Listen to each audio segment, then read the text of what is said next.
everybody. Welcome to yet another episode of the College Football Tailgate Conference Preview Special Edition. As always, it's me, XFL Jim. Today we are joined by none other than Chase, Lupine Fiasco, Sessoms, a.k.a. the Wolf of Oaklawn, a.k.a. the nephew of Chico Dusty. What is up, my man?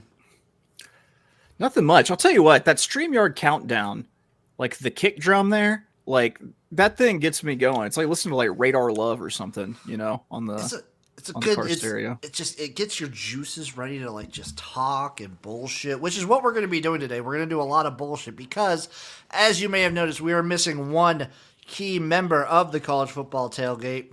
I would say the smartest member by far. Easily the sharpest. I mean, we might be able to take him down in like a spelling test or like an algebra quiz. I mean, they would still probably be a dogfight, but yeah, easily the sharpest member of the group. Uncle Rico is not here. He is missing. I mean, it's just the Big Ten and SEC. Do they really matter? I think once you get past the Rockies and you stop having Mountain West teams, that's where football stops. I think it's really football can just be the Mountain West, the MAC, and the Sun Belt, and I'd be happy. I'd be totally cool with it if you only gave me those three options. Yeah. Crazy doesn't happen in other places. So today we are previewing the Big Ten. This conference has got a lot going on. Basically, there's just three things going on. There's really just Ohio State, Michigan, and Penn State. Yeah, that's essentially it. I don't know. I think there are teams that I would want to put like a conference future on from the West, but that's because I like having sweat-free championship games. Well, that's the thing. Like this is the last year of the West. There is one of these teams in the West is going to make the championship game, and you're going to get decent odds on all of them. So, like, just flat out the bat, Wisconsin is the favorite out of the West to like win the conference, and they're plus 750 still. I'm more interested in Iowa, honestly. Hey, we'll get to them. They're 11-1, but like if you want a team that's going to make the championship game, they just need to win one game, get one upset against one of the probable big three. You could get worse odds. So we're starting with the West, which is easily the worst of the two divisions, but in my opinion, it's the more entertaining because of how chaotic it can be. And none of these teams, except maybe this year Northwestern, is that far away from all of them. Even on the best years, these teams are winning like super close games. I think you're forgetting that teams tend to rally around the interim, and I'm all over that Northwestern future. I'm kidding. I'm lying. That's dumb. Maybe Skip Holtz is bringing the Birmingham Stallions winning mentality to Evanston. Did Skip Holtz get hired at? Wait, he's helping. He's oh, that's staff. Yes, that's right. He's like He's a consultant. That's right. Yeah, he's just helping because the guy has zero head. I think. He got hired on, this February as a DC, and just here's the team. Here you go. By the way, I'm just going to say this as a quick foray into our other interests of the spring football.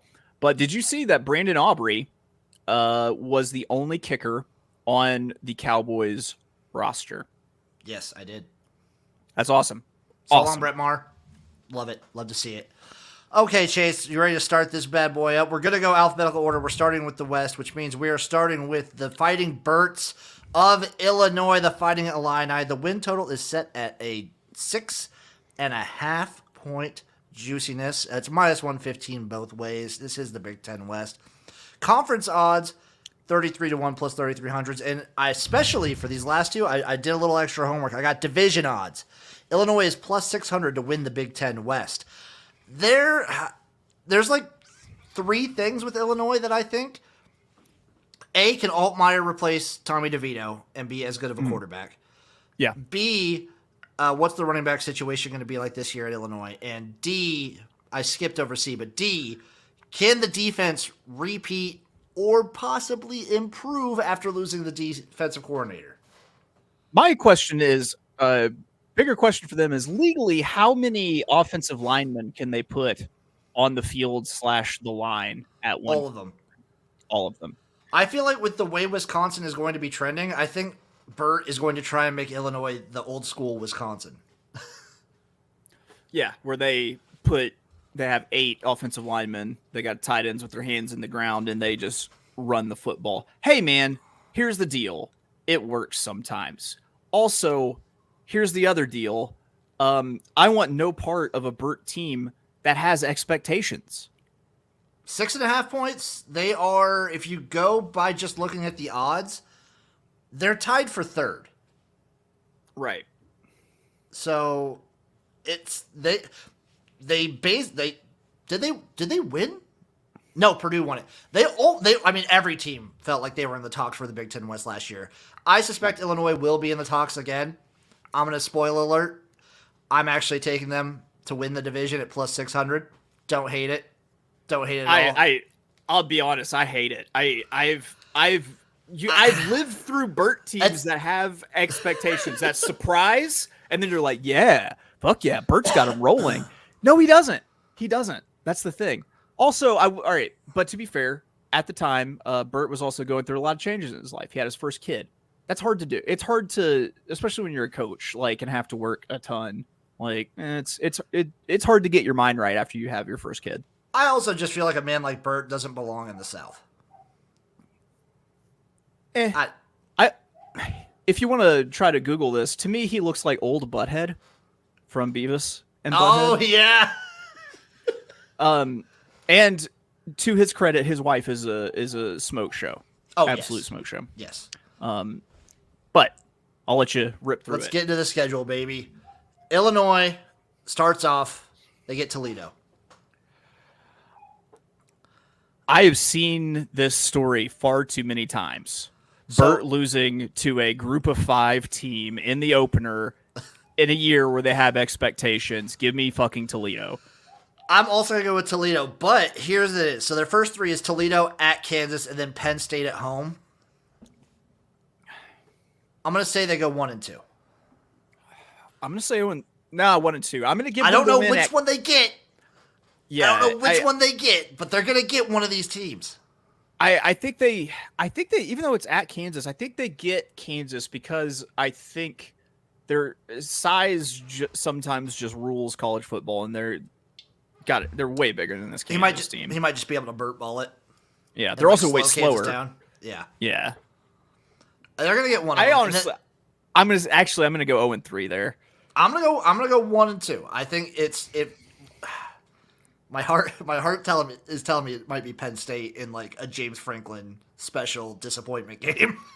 Yeah, and this, I mean, it would be a good, and that's enough to set up a Burtoning where you think Illinois has hope for the remainder of the season. And here we go. FAU at Purdue and then Nebraska.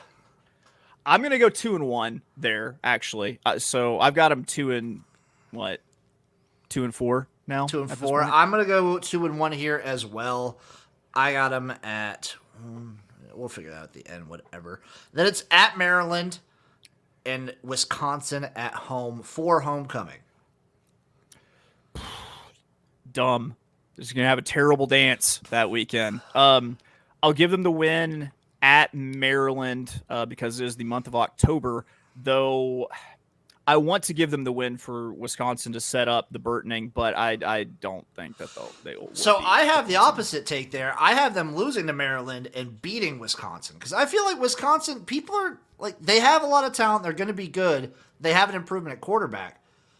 But I think people are really discrediting, like, losing Jim Leonard's going to be big. Speaking of which, he's at Illinois. Helping out. That Maryland game is quite the trap game, isn't it? It is. Right before Wisconsin. In between Nebraska and Wisconsin, like, right, 2, like, conference, like, division teams that potentially could be in the thick of it. And one of which where you had the head coach at previously. I'm gonna say 1-1, but yeah, I'm gonna say 1-1, but I don't know which one is the one. Yeah, I'm right there. Off the bye week, it's at Minnesota, Indiana, at Iowa, and then Northwestern to cap it off. I'll go loss at Minnesota, win at Indiana, loss at Iowa, which is another Burt Bowl, and win at Northwestern. I also have them going 2-2 in that stretch. So what do you have the Illinois Fighting Birds at as a win-wise? 1, 2, 3, 4, 5. 5. I got them at 6. I got them right at 6. The win total is 6.5. I'm going to take a shot because if this team forms 2/above expectations at all, I'm not going to touch the win total at 6.5, but I am going to take a shot at them to win the division. Because, if this team does perform just a little bit above, I know it's Burt, they might not. Their schedule kind of works out where, after Penn State, they might only lose, 1 or 2 more games. They definitely got a favor whenever the Big Ten did their scheduling for the season because they just get one of the Eastern monsters in that. And they get them early. So it's not like, they get them when they're fresh. I still don't think there's any way that they win it. That's going to be an emotionally charged game with Wisconsin. The thing is, I don't think that Champaign, Illinois gets all that crunk at all. No, I actually, this is one that I will play is the under at a meat potatoes -115 because I could easily see them fall 5-7, 4-8. I could too, but I could also somehow see them at 8-4 and 7-5, and I don't. It's the Big Ten West. Who fucking knows? They could even still be alive for the Big Ten West at 6 wins somehow. True. Up next, Chase, we have the Iowa Hawkeyes. Win total is set at 8. They are 11-1, plus 1,100 to win the conference, plus 250 to win the division. My main thing for Iowa, the QB upgrade. I mean, you go from Spencer Petras to Cade McNamara. It's hard not to see this team improving. Yeah. Can you imagine how frustrating it had to have been to be a skill position ball catching player last year at Iowa? How frustrating would it be to be the defense? Yeah, the defense who literally won games and kept them relevant last year. The fact that Cade McNamara is the key of it to me, and I think they're primed to make a run because that defense is. It's still going to be really, really good. Yeah, they're fucking scary, and this is basically hey, you got the quarterback upgrade, Brian Ferentz. What are you gonna do? You gonna keep your job this year, bud? I have this feeling that Cade McNamara caught on to the passing concept in 15 minutes because it's pretty basic bitch, but it's pretty meat and potatoes in Iowa. Yep. Let's get into the schedule. Starting off, Utah State at Iowa State, and then Western Michigan comes to town. I'd love to give the Western Mich win, but I think that they start off 3-0. Objectively, if we're taking off our gymnasium glasses here, Chase, they do start 3-0 in my opinion. I think they El Asico is going to be. I mean, it's always a crazy close game, so I'll probably take Iowa State in the points in that game, but they're starting 3-0. At Penn State, Michigan State, and then Purdue. I'm gonna go 2-1 there. I don't think that they've got the offensive firepower to beat the Penn State defense, but also their defense is good enough. I think that's a take the under game, quite honestly. But I don't think that them going into Beaver Stadium, into Happy Valley is a recipe for a win. It's their first road test. It just has loss written all over it. So I'll go 2-1. I'm also going to go 2-1 here with a loss to Penn State. If you want the Iowa magic, you want a game like this later in the season. Yeah. And then it's at Wisconsin and then Minnesota before the bye week. I got 2-0 there. Yeah, I'm going to go 2-0 as well. I'm not sold on Wisconsin, especially as a number 19 team. Also, it's the first year. I'd hate to be a first-year coach trying to get everything driving and then have to, on offense, and then have to face that very well organized, very well coached defense. Yes. after the bye week. They call it the Wildcats Classic here on FBS schedule. So they play Northwestern in Wrigley Field, baby. And then it's Rutgers, Illinois, and finishing off the season at Nebraska. I hate to do it, Jim. They're going to lose one in that stretch. I don't think they do. I think they do, and I think it's. I think they lose. They might not. I think. I mean, best case scenario, I feel we're saying 11-1. Yeah, 11-1, 10-2. This is one of those years for Iowa. Like this, you see it for Iowa on the calendar is when they get like a serviceable to good quarterback. They have the defense. They have some good skilled players. Yeah, they can run this division. Iowa's like they're the they're the best coach. They're like the most consistently coached team. Their defense is stacked. I think they're going to go 10-2. I think they lose one of the last four. I don't know who. It would be very Iowa to lose to Northwestern in like a very stupid game. True. This is true. So I'm going to say Iowa goes 10-2. I would like the over, but it's -145. I didn't mention that earlier because I'm bad at my job. But it's the over 8 was -145. The under was +115. Yeah, it's a don't touch, but I do think that they are touchable in division and conference futures. So I'm not going to take the division future because it's just +250, but I will take the conference future at 11-1 because I think like if they make it, I don't know, man. Any given game, shit. Like I feel like the two scenarios with this is they could play decent against Michigan. But they didn't have an offense to do anything against Michigan. True. That's the deal. And if they play Penn State again, they've got the rematch factor. You've got the James Franklin factor. If they played Ohio State, I think Ohio State would roll them in the championship game, though. Let's see how an Ohio State quarterback does under pressure if they can get it. Yeah, I agree. But I feel like if they make it to the championship game, I don't know. Like I've seen it before, where like these hyped up teams of like Wisconsin and Iowa get to the championship game, and like they played Ohio State closer earlier in the year, then they play them again and just get rolled. It's just they play and then they play them close for the first like 8 to 9 minutes, and then breaks open. Yeah, I do like them at 11-1 to win. I think they're buying away the most well-rounded team in the West. And if you can find a book out there that offers like win totals number for Iowa at like 9, even 9.5, I would take the over there because you're probably getting plus money. All right. Up next, the Fighting PJ Flex. It's Minnesota Chase. The win total is set at 7, -115 both ways. They are plus 3,300 to win the conference, plus 600 to win the division, same as Illinois. Rowing the boat. They have maybe the best receiver in the division with Ottman Bell.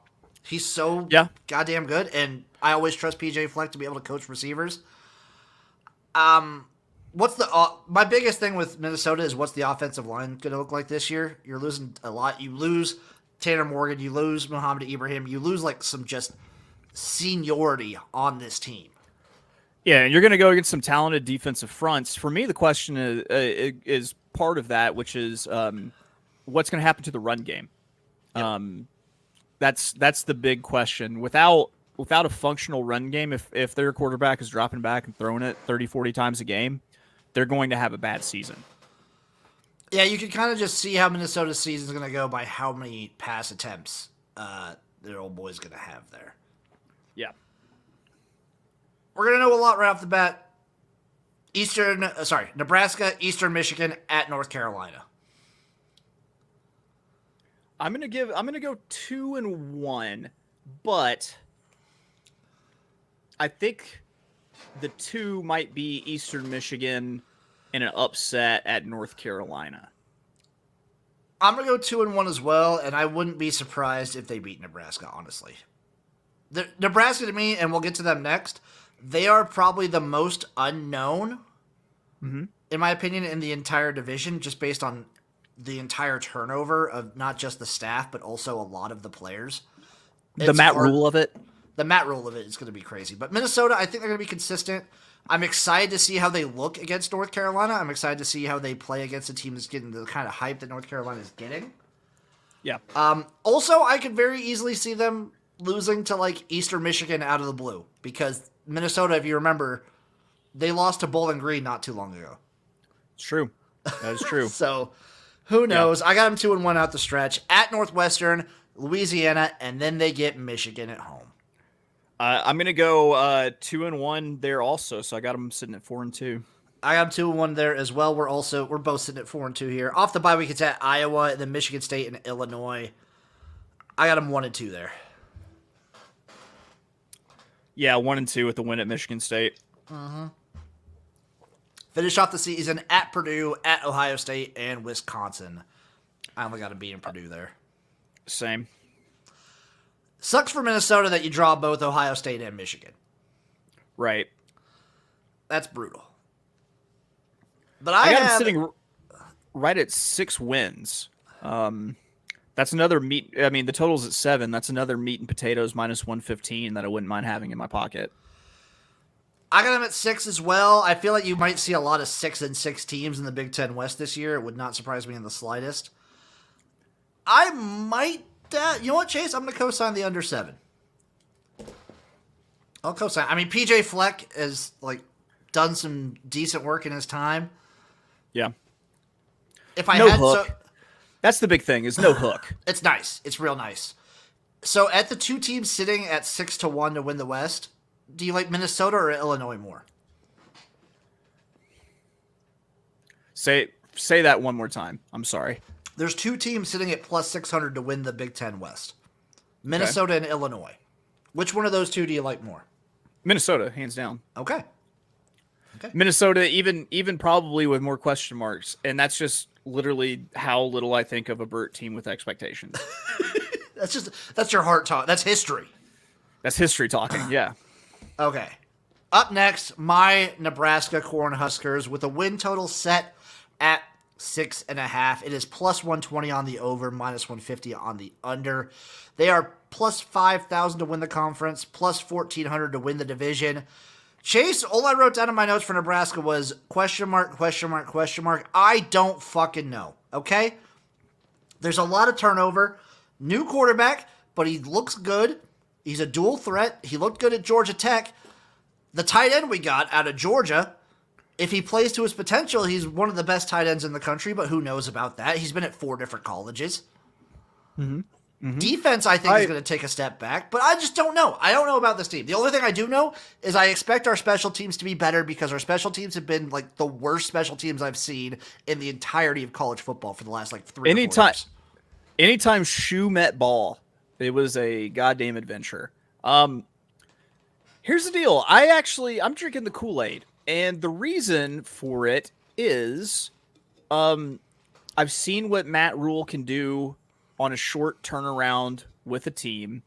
I feel like the transfer portal is even more I think it's beneficial to someone like him. Yeah, and it's even more prominent than it was like whenever it first started, right whenever he left college football. Like it's a bigger deal. It's gotten to be a bigger deal every single year. And also now he has NIL at his disposal. And someone who knows how to work a transfer portal and knows how to work NIL, which him being a professional football coach, even though it wasn't that successful, I'm drinking the Kool-Aid. Like, I think you're going to see a turned around, modernized, run and gun kind of Nebraska team. And I think it's going to be pretty good. And Nebraska did go crazy in the transfer portal, both like players exiting and players coming in. Most recently, we did lose Xavier Betts, who was poised to be probably our second best receiver. He just quit football, wasn't feeling it anymore. Yeah.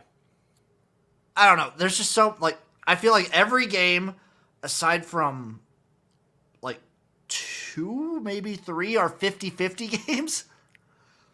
So that's my issue. That's my issue with this. That's my issue with the number 6.5. Let's just get into it. At Minnesota to start the season. I'll give them the dub. Why not?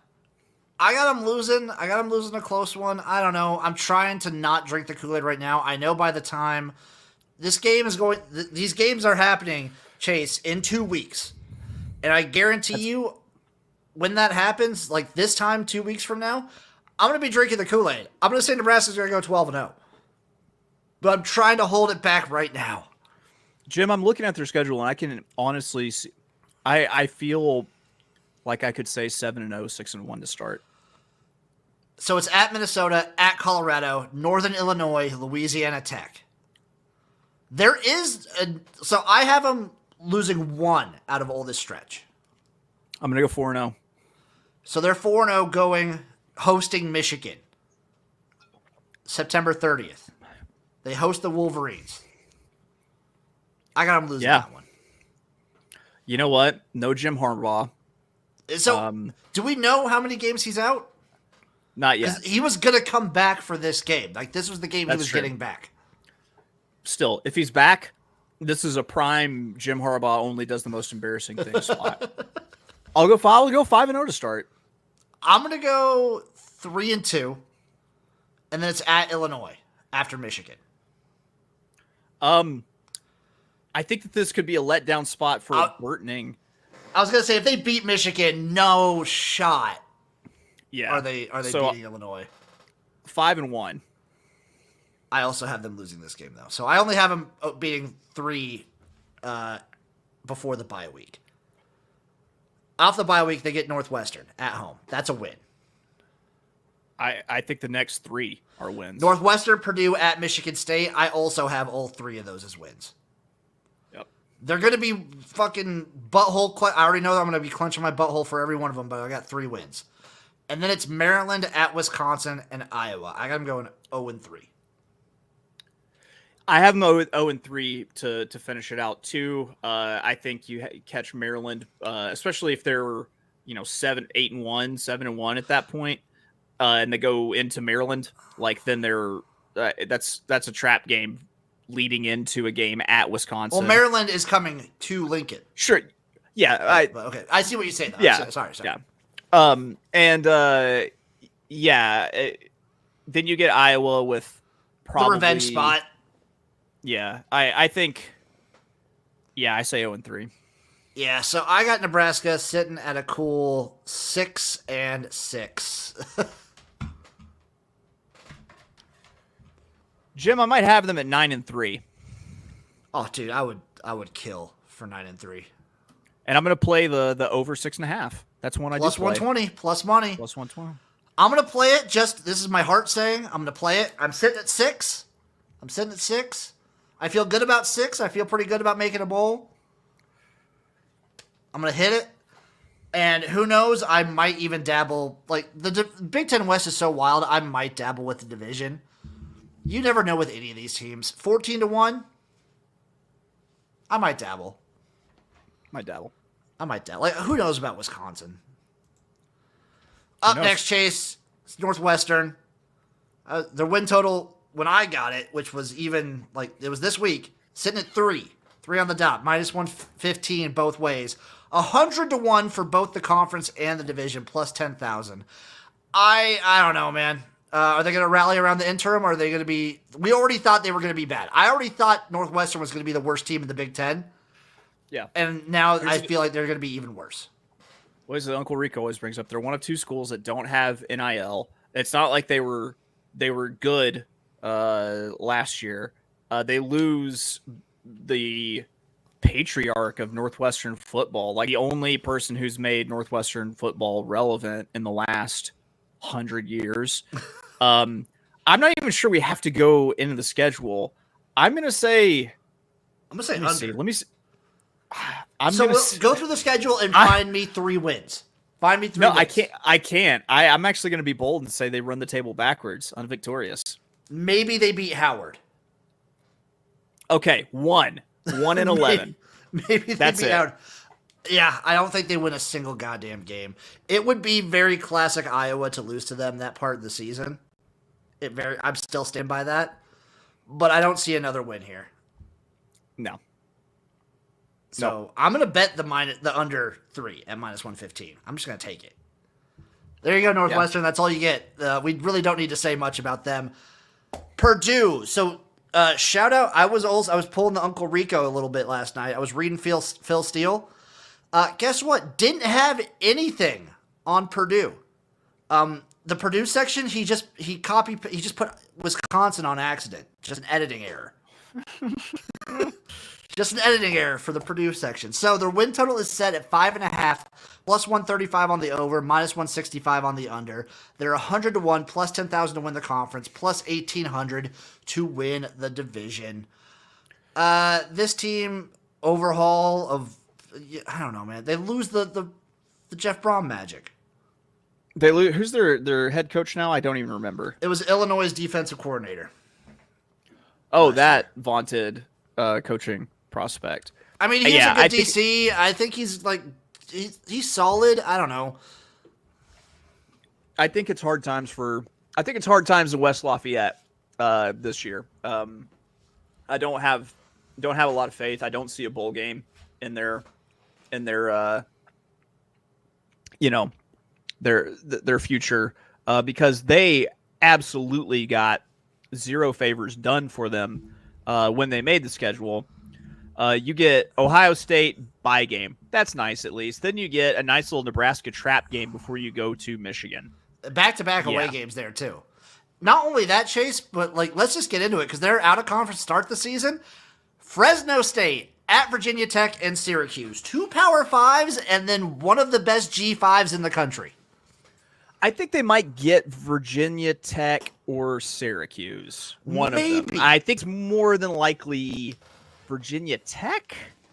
I think Syracuse at home, maybe. I don't know. I'll give them a generous 1-2 there, but I could easily see that 0-3. I'm gonna say 0-3 just because I feel better about all 3 of these teams than I do Purdue this year. I think Purdue maybe I don't know.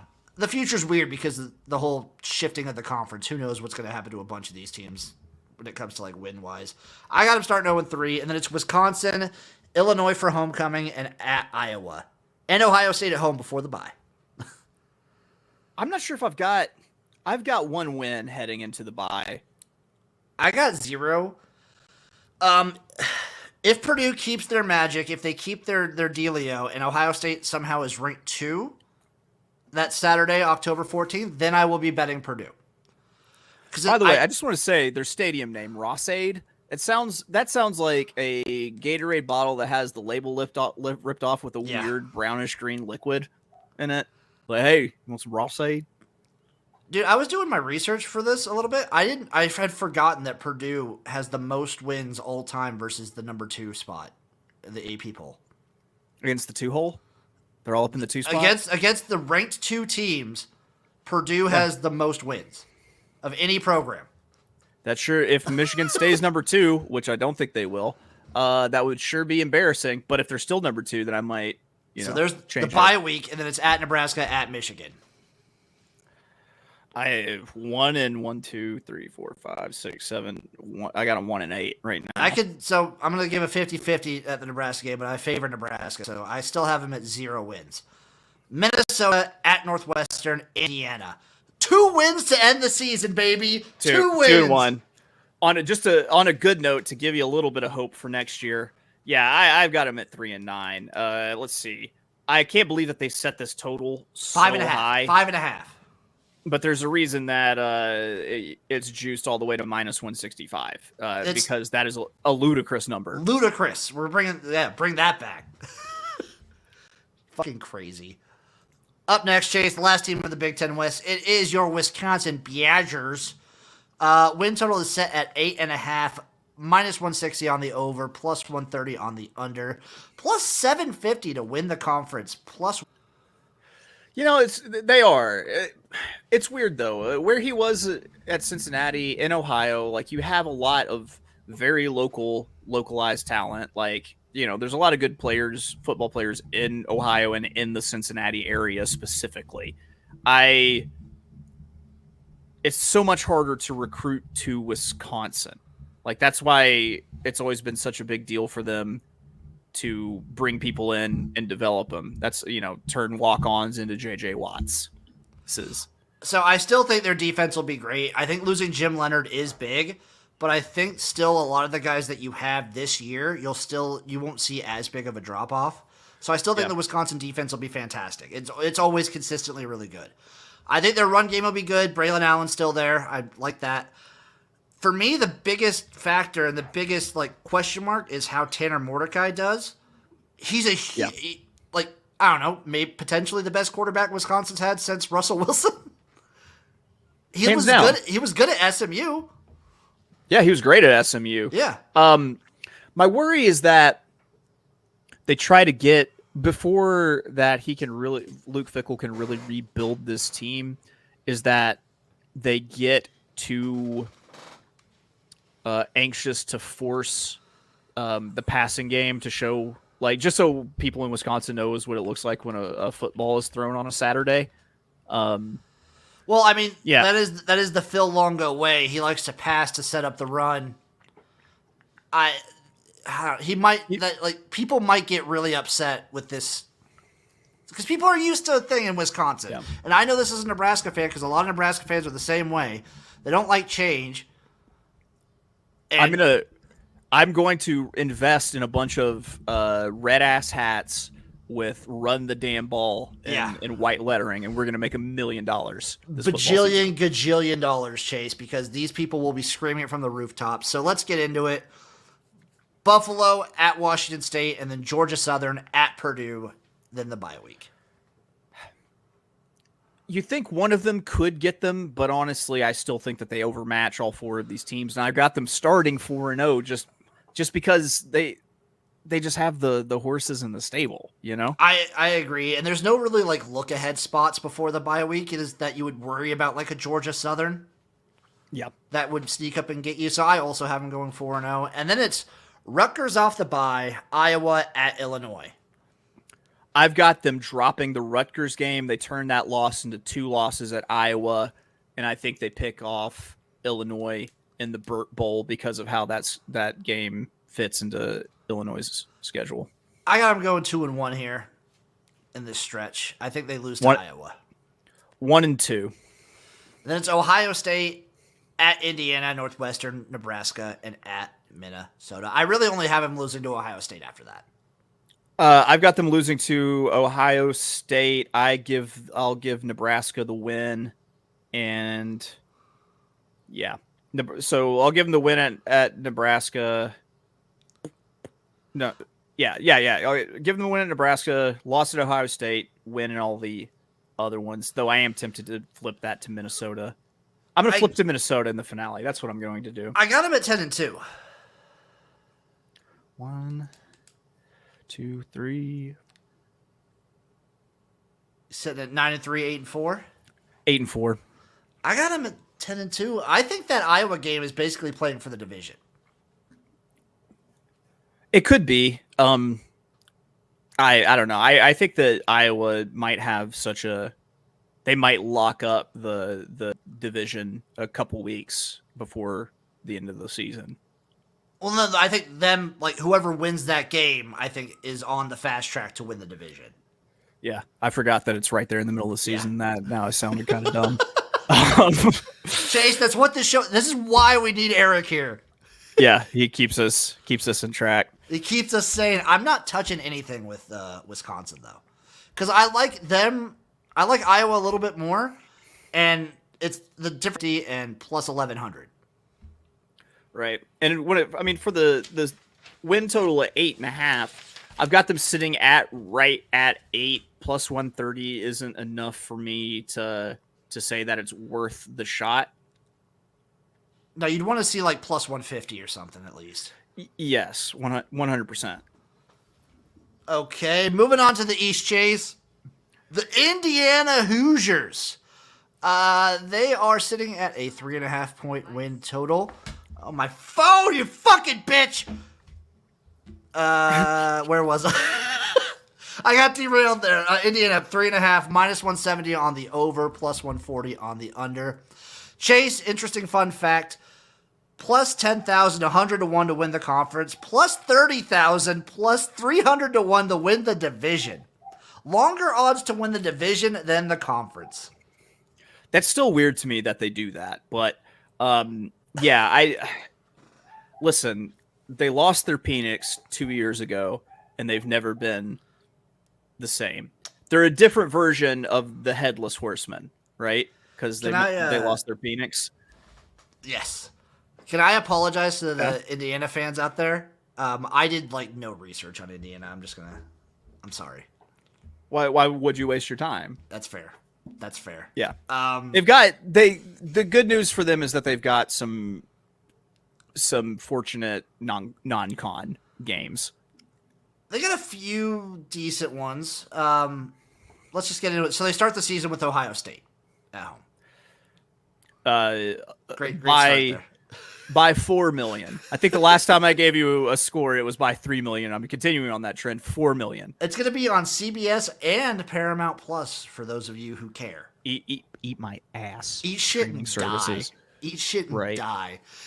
Indiana State and then Louisville at Lucas Oil Stadium. In the Larry Bird Bowl, because he went to both of these institutions. Mm-hmm. I went at Indiana State. I'm going to give them the dub against Louisville at Lucas Oil. I am not. I'm going to have them starting 1 and 2 here. And then it's Akron at home and at Maryland before the bye week. I'll give them the win at Akron. That's their 3. And it's going to be a hard rest of the season.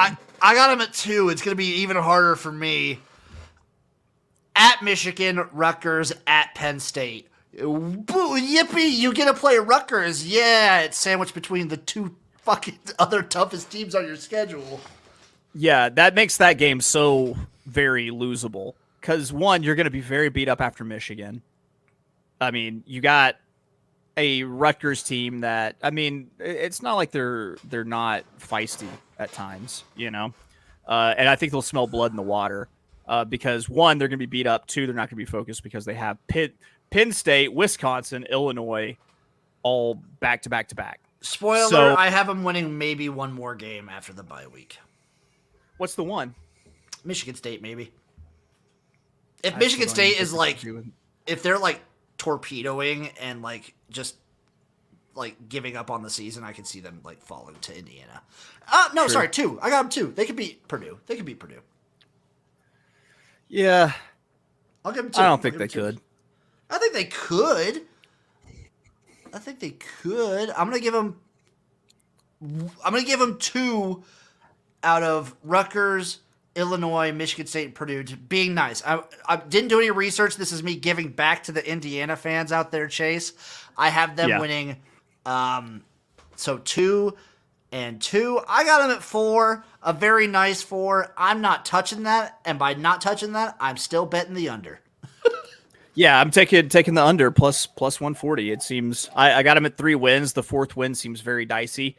I think it's just as easily point, lose to right? Akron too. They could so easily lose to Akron. 100%. If you're one of these teams, if you're a not even fair to middling, bottom half of middle to bottom team in your conference. Oh, they're definitely bottom.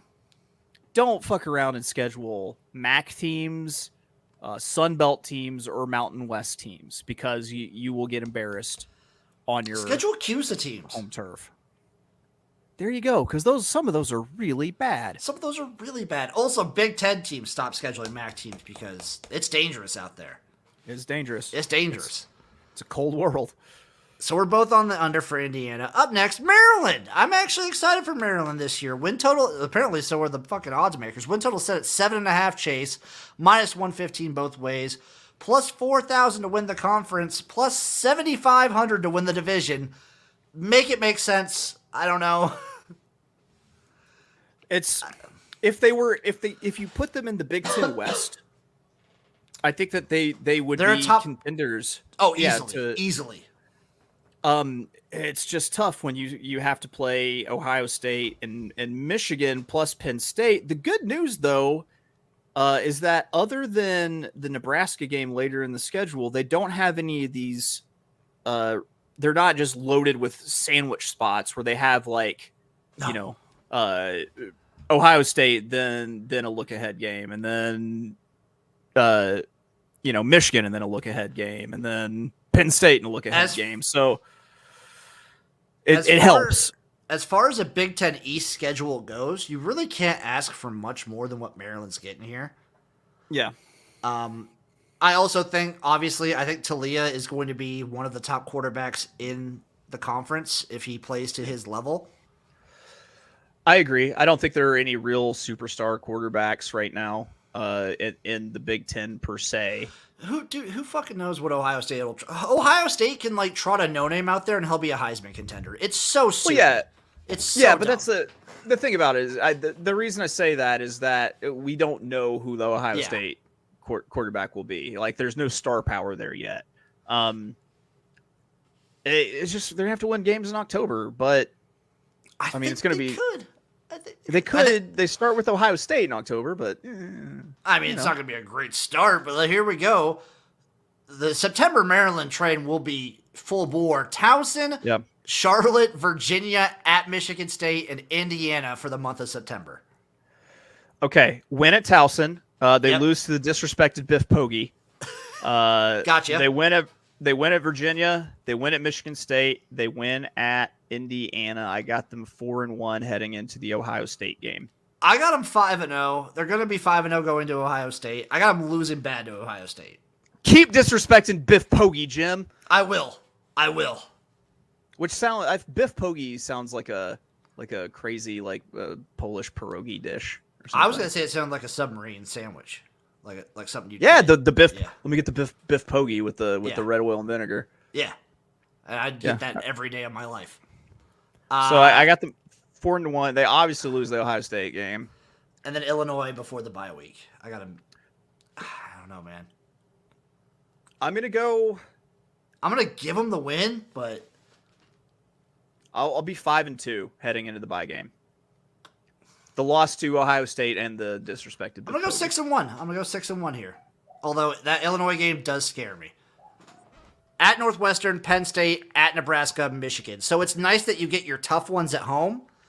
But the fact that your tough ones are Penn State and Michigan, who are very much, in my opinion, like unwinnable, I'd almost rather these were flipped and you'd have Northwestern and Nebraska at home for the more winnable games. Right. I'm still going to give them wins at Northwestern and Nebraska, but I would have loved this much better if these were swapped. It's a big-time trap spot at Northwestern. Too bad it's not a trap. There's no way. I think they cruise against Northwestern. I think they take their medicine a little bit against Penn State. Always just kicks the shit out of them. Yeah. Then I'm going to say maybe they drop Nebraska and they give Michigan a game, but lose and then a win at Rutgers. I think so too. I think they lose a close one against Michigan. Like a surprising end of the season close one when people are talking about Michigan playoff hopes and everything like that, and then they have like a stinker of a game against like a decent Maryland team, and everyone points to it and be like, "What the fuck?" Yeah, I'll tell you this: sitting at right now 8 wins, with meat and potatoes odds at -115 and the total set at 7.5. Though I do enjoy meat and potatoes odds, it's a don't touch because.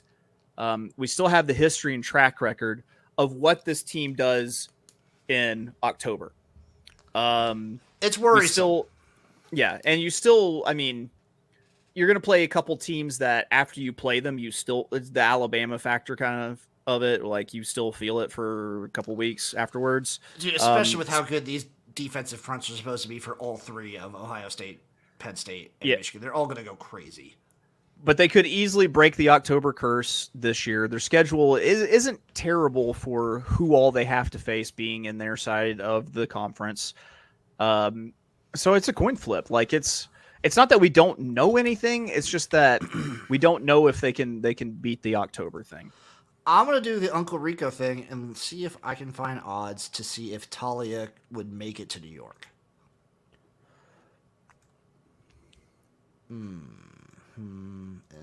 Futures to make playoffs. If you end up somehow with like a 9-3, 10-2 Maryland team, including a signature win against either one or two of the big three from the East, then you will see Talia in New York, I think. Oh, BetOnline doesn't even have Talia odds. Cowards. Big cowards. That doesn't make sense. I feel like he'd be up there. I feel like you got to put every single quarterback of a Power 5 conference in the mix. Like, you have to offer something, right? They got Tanner fucking Mordecai. Because, for one, you're just missing the opportunity to just take money from people. Like, people like me who will drop something on KJ Jefferson to win the Heisman this year. Chase, you know? that's just you're willing that to happen.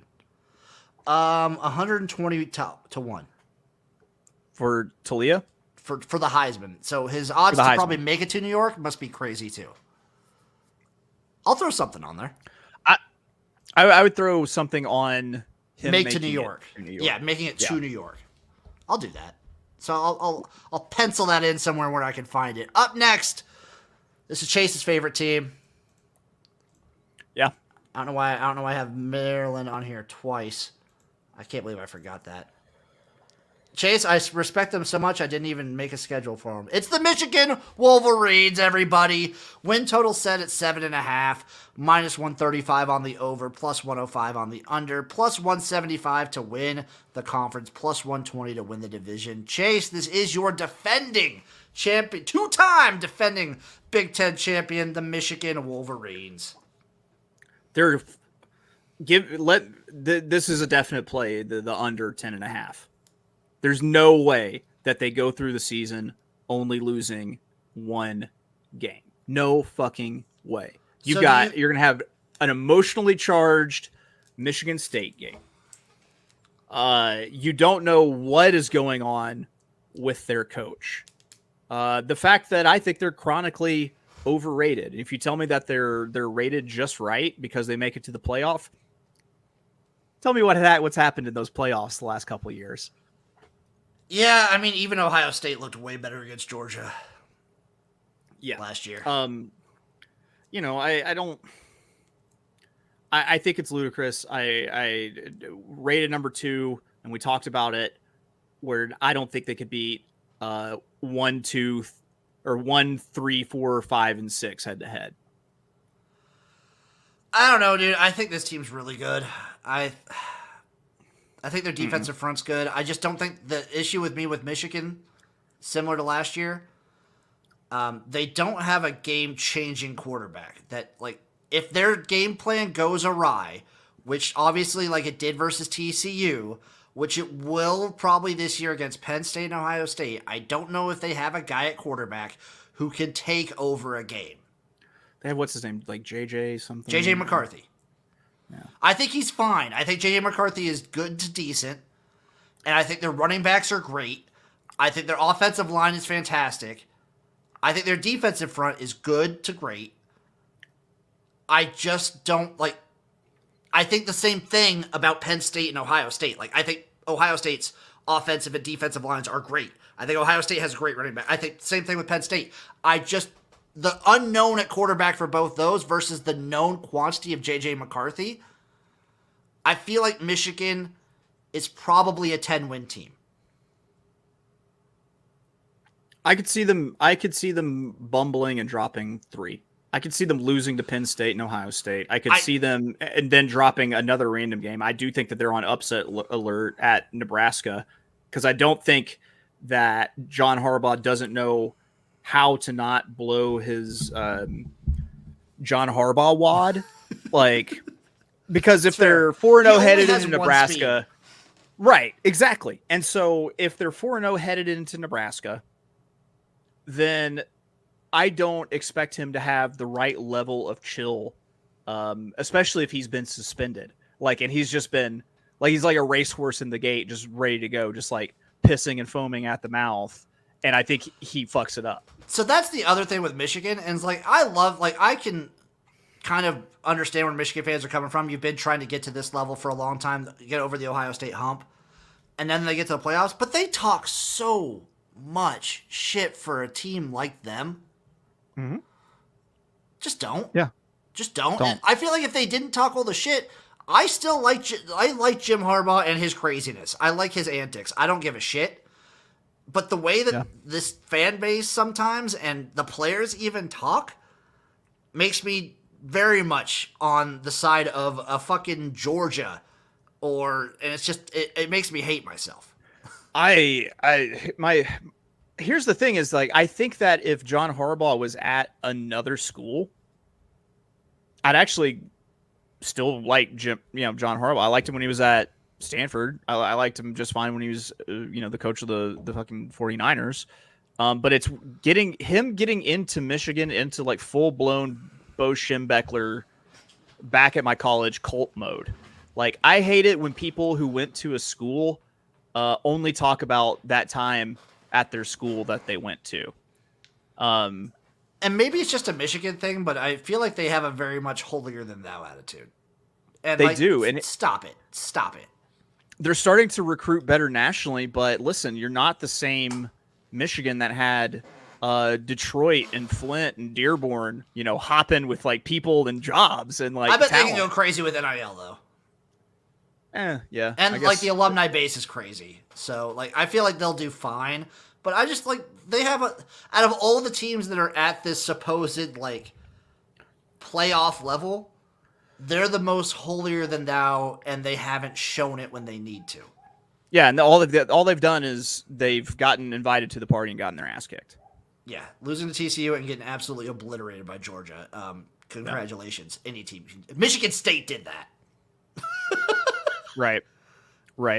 Like, come on here. I don't know. It's McCarthy, and like this team is really good. I just don't know. Like, I don't know, man. 10-2 is probably the right answer. I think they split Penn State and Ohio State, probably, but I don't know how. So let's go. Yeah, let's go ahead because East Carolina, UNLV, Bowling Green, Rutgers. I also this shit. Michigan has now jumped on the trade of scheduling fucking cupcakes, doing nothing to start the season. Obviously, they're going to be 4-0. I think UNLV might like kind of shock them to their senses, but they'll be 4-0. Yes. And then it's at Nebraska, at Minnesota, Indiana, at Michigan State. I think they go 3-1 here, and it's either Nebraska or Michigan State. I think they go another 4-0 here. I think Michigan State's close. I think it's chippy, but I think Michigan pulls away in the second half. Off the bye week. If they beat all those teams off the bye week, then I think Purdue. it's upset alert at Purdue. Because they'll be number 2 then. Right. Dangerous. Purdue, at Penn State, at Maryland, Ohio State. So here's my thing with Michigan. I don't know, man. I got them losing 1. I got them 11-1, 10-2. The crazy thing is, I think it might be Maryland. It might be like the sandwich of all sandwiches. I think they beat Penn State, lose to Maryland, and then maybe beat Ohio State. I'm going to say 8-4. I think they end the season with 3 consecutive losses: Penn State, Maryland, and Ohio State. So are you preemptively saying Michigan most disappointing team of 2023? Hands down. To start at number 2? If they're 8-4, maybe not even ranked with this schedule. Yeah. No, they'll be ranked because they're Michigan. They are Michigan. They'll be ranked like 23rd or something like that. No, they'll be like 12 at 8-4 because they're Michigan. Because everyone's so anxious for fucking Michigan. Fuck it. Ugh. Gross. I'm not betting this at all. I assume you are very comfortably on the under. Yeah, plus money. Give it to me. Michigan State. I can't believe Uncle Rico's not here to just shit all over Michigan State, Chase. I can't believe it. Right. Win total set at 5.5, plus 160 on the over, minus 200 on the under, plus 7,500 to win the conference, plus 10,000, 100 to 1 to win the division. Dude, Mel Tucker. This fucking schedule is all gas, no breaks, too. You can tell they made this schedule a couple of years ago when they had a good season with Mel Tucker, and they're like, yeah, let's start bringing in the big boys so we can be ready for the playoff. Oh God, like. Bringing Washington to town, I think Central Michigan could be a spot. Yeah. So I'm gonna say they start 1-4. Quite honestly. 1, 2, 3, 4, 5. Yeah, to open up the season, I'm gonna be nice. I'm gonna be very nice, very giving. I'm gonna go 2-3. I'm gonna give them the win versus Central. They I'm gonna could do they it. could easily they could they're likely 2-3. They could easily be 1-4. They could easily be 1-4 here. Off the Yeah. bye, we get to at Rutgers, Michigan, at Minnesota. I will give them the win at Rutgers. Off the bye week. Oh God. Yeah, I'm gonna give them the win at Rutgers. That's a sandwich spot for Rutgers between at Wisconsin and at Indiana. So I'm gonna give that to Sparty there. And then it's Nebraska at Ohio State, at Indiana, Penn State. I only got them beating Indiana on the rest of the way. Yeah. Yeah, that's a brutal schedule. That is I got 'em absolutely brutal. at best 4 wins. Maybe they could like exceed that and get to 5. I don't see any shot this team getting to 6. What game by what game is Mel Tucker fired? I don't think he's fired. The contract is crazy. I guess Big Ten money is insane. Okay. After Michigan. If they get blown out by Michigan, he's done probably. Like if it's a blowout and like it's embarrassing again, like where they're fighting and stupid shit like that, he's done. Yeah. Yeah. Oh, they're going to fight. They're gonna fight. But if it's like Michigan State starting it and it's an all-out brawl, because you know it's gonna be like heightened security and all that. Right. It's gonna be must-watch TV. Oh, but Michigan State also has an actual stadium with 2 tunnels, so they don't have to, because they don't have a big over-regarded palace that only has 1 tunnel and likely none of the amenities that people need. Fuck you, Michigan. That's the main takeaway of this entire show. Yeah, I don't think Michigan State's gonna be very good. Up next, Chase, it is the Ohio State Buckeyes. Win total is set at 10.5, minus 115 both ways, plus 160 to win the conference, plus 110 for the division. Guess what? Ohio State's gonna have I don't care who they trot out back there, they'll be fine at quarterback. They have good receivers. They have great running backs. This team is going to be great. That's Ohio State. Yeah, they take. Hold on, do they still have Marvin Harrison Jr.? Was he in the draft this year? Let me look it up real quick. I can't remember if he was like a year away from draft eligible or if he went pro. No, he's back. So they don't need to reload. They don't have to reload at wide receiver as much as they used to. It's like Uncle Rico likes with a, they have a definite alpha number 1 wide guy, receiver. Yeah, chain mover. I think. Thank you for saying it. We need someone to say chain mover in every show. True. Also, I didn't know it was possible for me to hate a team more than Ohio State, but here comes Michigan. Just, all where it have you been? took was Michigan being good. No, I mean, I still don't think they're good. Honestly, I don't know, man. I think consistently winning the Big Ten and the Big Ten East. They made the playoffs. They made the playoffs, but I don't call them. I don't know. I think they're good. I just think Georgia's different. They're built different. Yeah. I think TCU is built on an magical. TCU is built on an assembly line with in China. Like there's So okay, going back to Michigan, Ohio State. You're welcome that we're talking about Michigan when we're talking about you. A more embarrassing playoff loss for Michigan: the Georgia blowout or the TCU loss.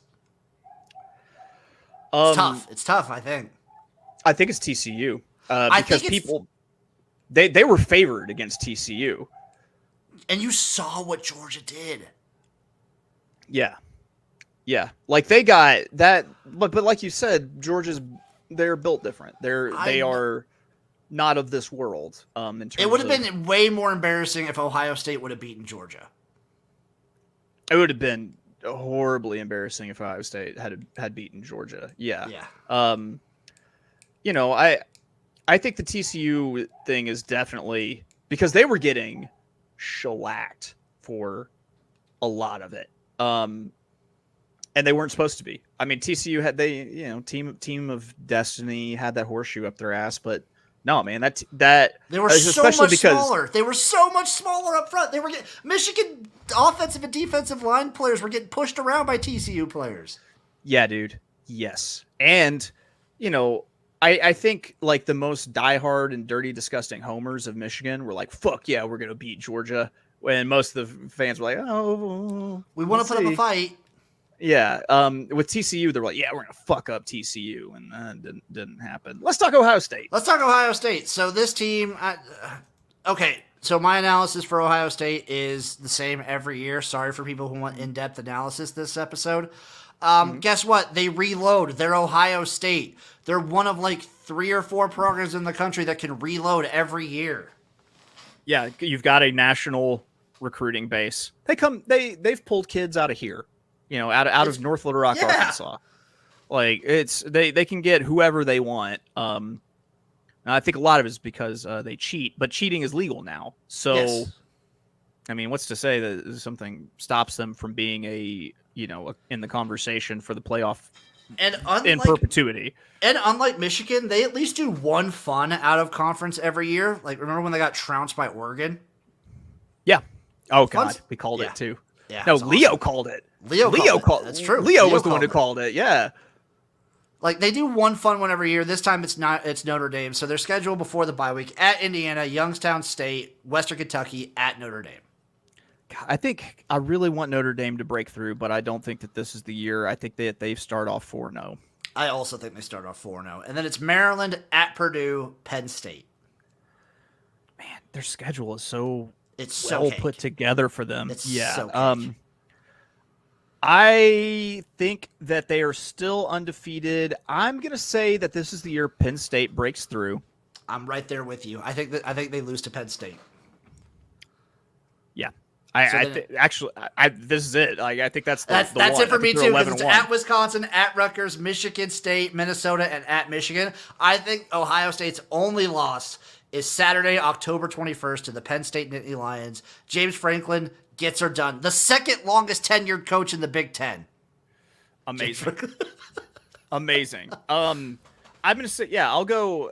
Meat and potatoes over 10.5. It's so. Honestly. They could be undefeated. They They very easily could be undefeated. Minus 115 for over 10.5 feels like found money, like in the street. I'll do it. Yeah. Up next, the Penn State Nittany Lions. Win total is set at 9.5, minus 150 on the over, plus 120 on the under. They are plus 550 to win the conference, plus 400 to win the division. Chase, how much does losing Sean Clifford hurt, and is it really that much at all? I don't think it's that big of a deal. I think that Penn State is going to be a team. It seems like they've kind of turned into a Wisconsin light, though they can throw the ball a little bit. That they are a little bit of a running back university now, because you put out Saquon Barkley followed by Miles Sanders. You just it's like how people who are rich and have money, like their money just makes money for them. Like I think that's going to kind of what it is with like running back recruiting for them. Also, I feel like if Uncle Rico were here, I think if he's following Phil Steele a little bit, I think Phil Steele called this one of his top 3 defensive backfields in the entire country. Insanity. Yeah. And I think that's why that's going to give them a shot to actually finally get over the hump against Ohio State. Yes. I think this is the year, and I think it comes down to, I think we'll know when it gets to that game, because both of these quarterbacks are kind of unknown. We don't know a lot about, like, production-wise. The only known out of the big 3 is J.J. McCarthy, and he's whatever.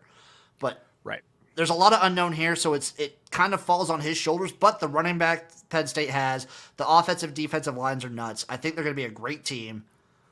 I'm going to maybe bet them to make the playoffs. I might do it, Chase. I'm for it. I feel I don't want to bet Ohio State. I don't want to bet Michigan to win the East. Like they'll be a conference, a division and conference play for me. So here are my 2 bets. To make the playoffs, they're plus 375, but to win the Big Ten, they're plus 550. I'd rather just take the win the Big Ten, because they're not making the playoffs if they don't win the conference. They don't have that kind of recognition. They're not. I don't know if Penn State has the clout to not win the Big Ten and still make the playoffs. That's a huge institution, man. It's still got. Listen, there was some unfortunate things happened in the past that kind of took a little bit of that clout away, but they still have there been great. Have there only been 2 teams that have done it? Is it just Alabama and Ohio State? To not win your conference and still make the playoffs? Pretty certain, yeah. I think those are that's the level you got to be at. Okay, that's fair. That's fair. You know what? That's fair. Yeah. So here we go. Penn State, West Virginia, Delaware, at Illinois, Iowa, at Northwestern before the bye. 5-0. 5-0. 5-0. That West Virginia game might be fun to for the pregame. Right. UMass at Ohio State, Indiana at Maryland. 4-0. Maybe losing to Ohio State, but I got them. Yeah, and then it's Michigan, Rutgers at Michigan State. They'll trip up one place there. They'll trip up one place there. They'll end up 11-1, just like Ohio State, and they'll get there on the head-to-head tiebreaker. They're gonna. It's gonna be at Maryland then. Maybe Maryland gets the one. Maryland gets the revenge. Yeah, I'm for it. I'm gonna say 11-1. I mean, I would bet the over, but whatever. Now I am taking Penn State at plus 550 to win the Big Ten. That is my future bet. Yeah, between them and my other from the West, that's the play. We gotta get one in each. So we got Iowa in the West and Penn State in the East. Chase, it's the granddaddy of them all to finish it off. It is Rutgers University, the University of Rutgers, the Fighting Greg Schianos, the Golden Guido. Win total is set at 4, minus 115 each way. They are plus 10,000, 100-1 to win the conference. No odds on the division. I'll look again while you're talking, but I didn't see any odds on Rutgers. Yeah, we were saying it's like to take that action at the window at the sports book, like the girl in the suspenders has to go and talk to somebody to okay it for you to drop $10 on Rutgers to win, because it might break the old sports book. As much as I am a fan of Greg Schiano and Knuckles Nunzio, even if he's not still the offensive coordinator, like in my mind, someone named Nunzio coaching for Rutgers and Greg Schiano is just kind of how things should be. Man, it's gonna be tough. I'm looking at the schedule, and tough. even Temple might be a tough game. So the thing I have for Rutgers, I got 2 notes. Can Wimsatt stay healthy? If he can, I think they'll be a really good team. I think Rutgers won't win a ton of games, but I think they might cover a bunch of games. Yeah, I think they might be all-stars in that regard, because of where they're falling in people's schedules. Mm-hmm. Have you noticed that? Like they are trap games for about 8 or 9 of the contending teams in the Big Ten this year. That's insane. It's a good spot for them. It's going to be nuts. I think Rutgers might be a team that I target very often this season against the spread. Let's get to the schedule. Hey, they start with Northwestern. Hey, so you know what? I'm gonna be generous. I'm gonna go 2-0 to start. Northwestern and Temple. I'm also gonna go 2-0 here, and then it's Virginia Tech. You know what? Let's go 3-0. I'm also going 3-0, Chase, and then they play at Michigan. Yeah, that's tough. That's tough. Sorry for your luck there. That's put some ice on it. Then it's Wagner win, and then it's at Wisconsin, Michigan State, at Indiana. I'm not sure if they get a win after Wagner, quite honestly. Shout out Rutgers. I got them beating both Michigan State and Indiana. Got them beating Michigan State and Indiana. Yes, man, they're flirting with bowl eligibility. Then they're right out bowl eligibility. I think Rutgers makes bowl eligibility before bye week. Yeah, hot take. That's my hot take for the Big Ten for the bye. Talk about maybe just wanting to like not come home from vacation post bye week. Yeah, because I don't think they win a single game after that. Ohio State at Iowa, at Penn State, Maryland. No, thank you. That is a brutal 3-game stretch, and yeah, I mean, I think they hit the bye week, and then they're just like, I think they just take the rest of the season off, get everyone healthy for your bowl game, and then you're good. That is your Super Bowl. Let's go. Rutgers at over 4 wins, meat and potatoes, minus I'm 115. on it. I want it just to say I had it. Chase, what do we got for your bets? What do we got for your totals here? Oh, let's see. I haven't been keeping track very well. I can do mine first if you want. Do that. Okay, I am on the Illinois. Scrolling to the eyes. I am on the Illinois to win the Big Ten West at plus 600. I'm on Iowa to win the conference at 11-1. Because I think if they make it, they got a shot. They can upset somebody. I'm on Minnesota under 7 at minus 115. My heart has brought me to Nebraska over 6.5 at plus 120. I'm on Northwestern under 3 at minus 115. That's it for the West. I am on Indiana under 3.5 at plus 140. I am on Maryland minus 115. I'm going to do it. I am on Ohio State you over tell 10.5. Uncle Rico's not here because how many futures we have. Oh, I have this many every time. I don't know what you're talking That's about. true. I'll bring That's it out. I'm on Ohio State over 10.5 minus 115. I'm on Penn State to win the Big Ten at plus 550, and I am on Rutgers over 4 at minus 115. Let's see. I'm still putting them all together. All right. We'll call it after I add one more. There it is. Okay. My conference futures are the same as you. They're Iowa and Penn State. My totals, we got the under on Illinois. I think that's the only one that we're against each other on. Okay. I'm on the under with Indiana. Mm-hmm. I'm on the unders taker again. I'm on the under with Michigan. I'm on the over with Minnesota. I am on the over with Nebraska. Under with Northwestern. Over with Ohio State. And over with Rutgers. Boom, everybody. That'll do it for the Big Ten preview of the college football tailgate. Chase, is there anything you'd like to shout out at the end of this wonderful show? Oh, let's see. I've got my horse racing podcast, The Notorious OTB. Had a little vacation with the family last week and back doing it again. Just put out a new episode today. If you're into Canadian ponies, me and JD Fox just did an episode previewing Sundays. It's not the Queen's Plate anymore, the King's Plate Stakes at Woodbine in Toronto. And it's Alabama week at Saratoga, the Alabama Stakes. Other than that, I do my tip sheets. I'm with this big galoot, the whole Buffalo over here. Woodbine is one of 3 racetracks I've actually been to. You've been to Woodbine Mohawk. It's oh, that's right. Where's the actual Woodbine? In the real city? I mean, it's it's still it's around there, I think. But that's yeah, right. It's Woodbine Mohawks. The harness track's a little bit different. That's right. That's one of the 3 I've been to. Not the nicest.